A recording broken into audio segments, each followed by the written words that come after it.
যারা ফিক শুধু নয় বরং ফিকের পুরো হেরিটেজ, পুরো ট্রেডিশন সম্পর্কে যাদের নলেজ রয়েছে, ওরফ সম্পর্কে যাদের নলেজ রয়েছে, এরাই ফতোয়া দেবেন।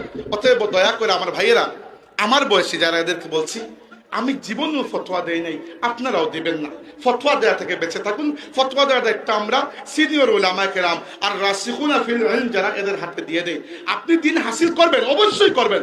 আমি আপনাদের সবাইকে একটা নির্দেশ দিয়ে বক্তব্য শেষ করছি। নির্দেশ দিচ্ছি শুধু আমার বয়সী এদেরকে, মুরব্বীদেরকে নয়। আপনারা যারা ছাত্র আছেন, কমপক্ষে বাংলা বই পাওয়া যায়, একটা কিতাব, সিরাতের একটা কিতাব কিনে কমসে কম আপনার নবীকে চিনুন।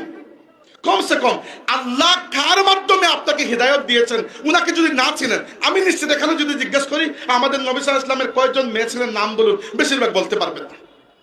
তো আপনি যদি আপনার নবীকেই না চিনেন, সেটা কিরকম কথা? কিয়ামতের ময়দানে আল্লাহর হাবিবের শাফাআত চান না? তো এতটুকু তো তাআল্লুক পয়দা করে যেতে হবে, এতটুকু তাআল্লুকটা পয়দা করে যেতে হবে। তাই ইলম অর্জন করুন। ইলম অর্জনের পথে যে হাঁটে, ফেরেশতা তার পায়ের নিচে নিজের পালক বিছিয়ে দেন, হাদিসে আমরা পাই। কিন্তু ফতোয়া দেবেন না। ফতোয়া দেওয়ার দায়িত্ব আর রাসিখুনা ফিল ইলম যারা, ইলমের মধ্যে যাদের রুসুখ রয়েছে, এদের কাছে।